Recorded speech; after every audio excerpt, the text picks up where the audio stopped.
বলতো দেখি, পতাকায় মোদের কয়টি রং আছে?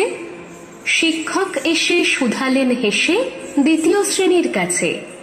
একসাথে মিলে সব ছেলে বলে চিৎকার করে জোরে, 3টি বর্ণ রয়েছে রাঙানো জাতীয় পতাকা জুড়ে। শ্রেণীর পিছনে বেঞ্চের কোণে শিশু ছিল এক বসে। পতাকার মাঝে 5 রং আছে, বলল সে মৃদু ভাষে। কথা তার শুনে বাকি শিশুগণে হেসে খায় লুটোপুটি। শিক্ষক রেগে বলেন হেঁকে, বোঝাও কি করে 5টি? মাথা নিচু করে ভয়ার্ত স্বরে সরল শিশুটি বলে, ওপরে গেরুয়া, মাঝখানে সাদা, সবুজ আছে তার তলে, আর আছে আঁকা গোলাকার চাকা, নীল রং আছে এতে। শিক্ষক বলে, এটিকে ধরলে তবুও হচ্ছে 4টে। অবোধ শিশুটি বলল তখন, রং আছে আর এক, লাল লাল ছোপ দাগ দেখা যায় ওই পতাকার মাঝে।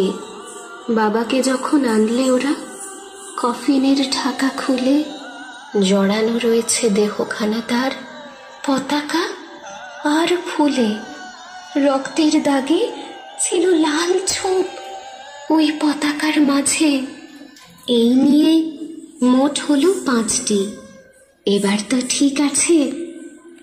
সরল শিশুটির জবাবখানি কাঁপিয়ে দিল বুক। অশ্রু এলো নয়ন ভরে, শুকনো হলো মুখ। আজও যারা দেশের জন্য করছে বলিদান, স্বাধীনতার শহীদ সম তাদের অমর প্রাণ। হয়েছে স্বাধীন, পেরিয়ে গেছে 70টি বছর। দেশ বাঁচাতে যাচ্ছে যে প্রাণ, রাখছি কি তার খবর?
इसलिए